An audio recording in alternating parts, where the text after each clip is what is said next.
Beautiful people. How y'all doing? Welcome to another episode of Conversations Unleashed Rising Together. It is me, Michael Bonner, and y'all, we are officially off of spring break, and I am so happy about that time of having the chance to chill out and be. I would tell you that right now. Listen, spring break is officially over, and I'm gonna go ahead and jump right into this podcast today to make sure I start your morning or your day or whenever you choose to listen to this off correctly. If your school is struggling and your classroom is going crazy, you simply have to power through at this point in time. We are currently inside of the fourth quarter. And just like basketball games and just like any other sport, the fourth quarter reveals the true nature, habits, belief, and culture of your entire team. You can tell which team wants to quit during the fourth quarter. You can tell which team has the most stamina during the fourth quarter. You can tell the team that's the most disciplined, who studied the plays, etc. And right now, we are going into Q4 for the school year. And I hope that all of you are doing well inside of your classrooms, inside of your schools.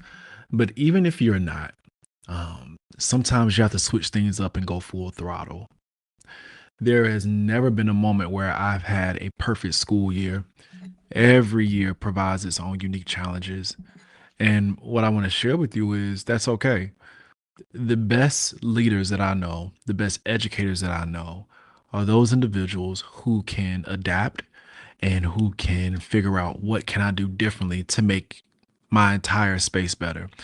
Also, I was listening to a podcast the other day with Kobe Bryant, and I found out that incredible leaders allow themselves to feel. Because if you're not careful, if you keep pushing forward and chucking and trucking, you will numb yourself to your own sensitivity and how you feel. So, today's podcast, we're going to talk about this fourth quarter piece. And I have it subtitled Everything Counts because, as you know, I like to be transparent as an educator on how I want to make sure I'm growing and how I want to make sure that the kids are growing. So let's get right into this because I think it's going to be a great episode. So let's get ready to transition and welcome back. Let's go.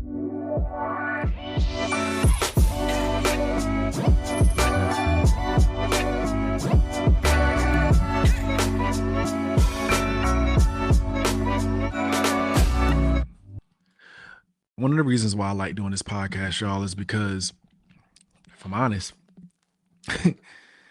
you can only lie for so long. And I am a practicing educator, and I've been updating you all throughout my entire school year on the goals I have for my kids and the things I envision for us to achieve inside of my sixth grade reading class. And we technically have about 4 to 6 weeks before a standardized assessment, right? Um, at our school, they take the ERB, and I also utilize iReady to try to do a better job of using those two platforms to push my kids to be proficient and efficient. Right now, we're currently inside of the poetry unit. I will say it is not my favorite piece of teaching reading, and that's okay. Okay, judge me. For those that's about to judge me right now, that poetry isn't my favorite. Okay, this goes to you. Okay, that goes to you. All right, because I don't need you to judge me. Um, I'm just being honest, right? Um, so what I'm going to do is I'm going to push through. Now, what's going to happen is because this is the fourth quarter, I'm giving you my exact game plan. Um, right now is so crucial with the fourth quarter. And what I plan on doing is I'm going to finish up my unit and then I'm going to bring more intensity into my classroom in regards to my instruction and preparing them to see have they really learned what I taught them this school year, but also to prepare them for their standardized assessment. Now, let's get into this. AI, I need you to clip this. Do I believe in teaching to the test? I see both sides. Some say yes, you teach to the test, you're cheating. Some say no, don't teach to the test because it's just a data point. I don't know about y'all, but in my particular position, people look at my data and they judge me based on my data. And for me, I'm sort of neutral in this space because I don't want to kill the love of reading for my students, but at the same time, right? They need the instruction, and they need assessments that are used with every sixth grader in the United States of America to see how they're performing. So for me, I decided to take a hybrid approach. This year I've taught iReady for most of the year with a unit plan. And now I want to still use iReady, but I want to utilize certain tools to make sure they're prepared for that. So this is the best way that I can put it for people. And I've explained it to some educators that have come to the Ron Clark Academy. And it's this: the ERB or any standardized assessment is normally different from a standard classroom curriculum because it has a different parameter around it. It's timed.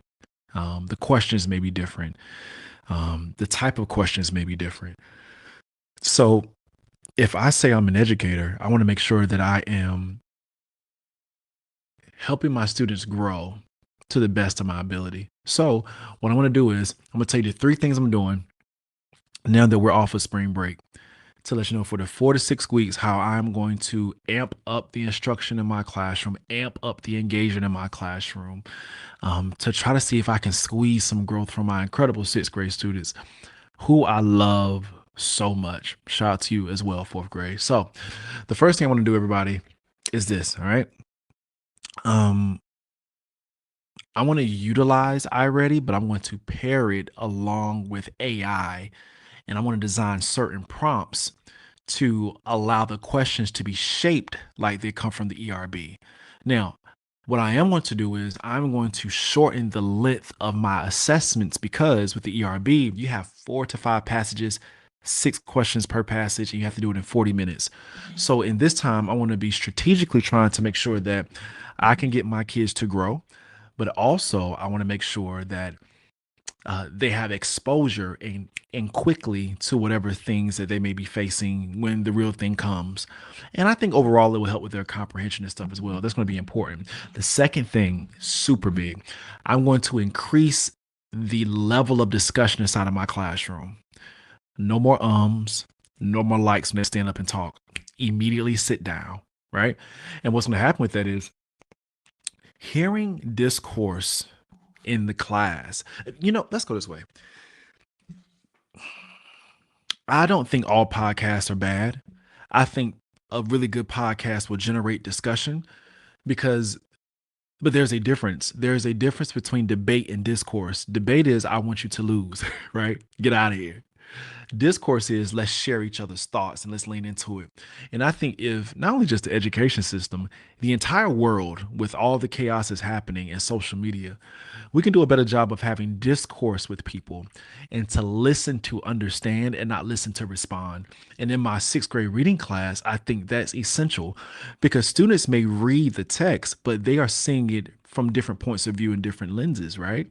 But what better way to unite us all in that classroom community and as a race of people than allowing them to share their thoughts while going back to the text to state, well, this is why I'm basing my opinion on this, right? And I think that mental exercise at a consistent, high engaging pace, time, should push them to be a little bit better.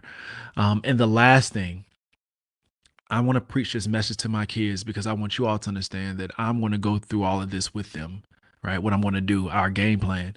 But the last thing is I want to tell my kids, hey, you compete against yourself. You beat you.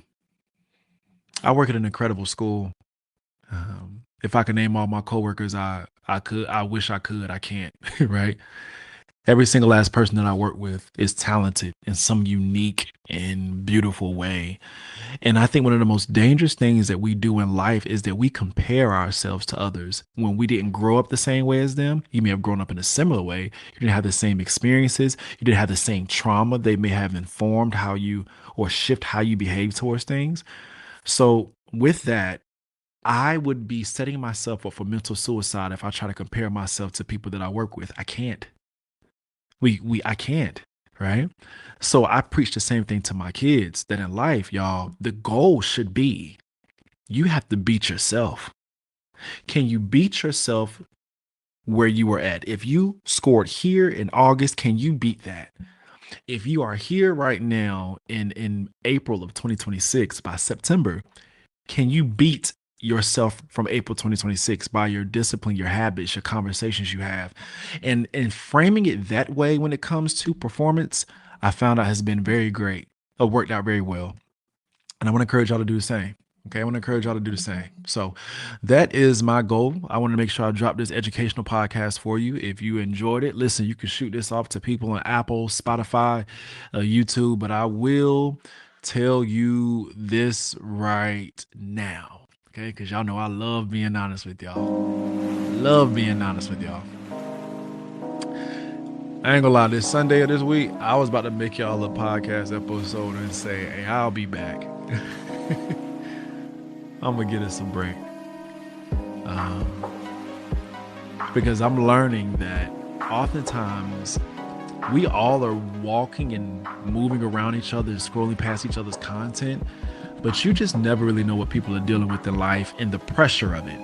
And I think we make the mistake that sometimes just because somebody carries it well, we assume that it's not heavy. And that's the worst thing you can do. And what I want to encourage you to do is I want you to pay attention to your feelings. Okay? Pay attention to your feelings, monitor your feelings. I work with that inside of therapy with my therapist.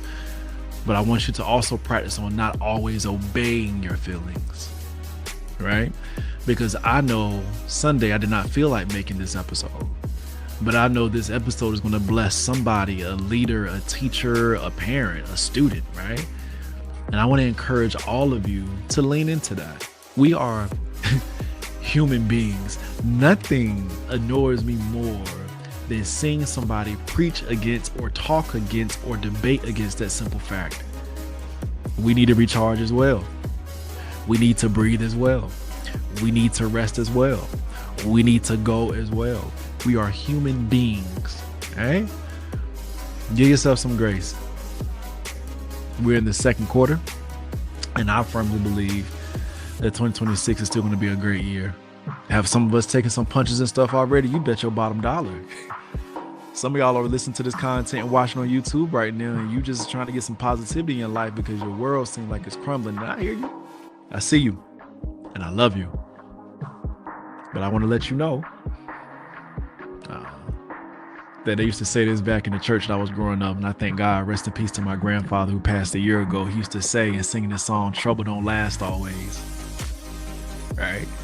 So don't feel too crazy if you're going through a moment in time. If you don't feel like doing something, pay attention to your feelings, but don't always obey them because you're destined for greatness. And anybody that's achieved something great, they didn't get there by always following their feelings. I love y'all. Take care of yourself. Make sure you share this episode. You can check me out on YouTube, Apple, Spotify. I love y'all to life. And never forget, legacy of a life. Peace.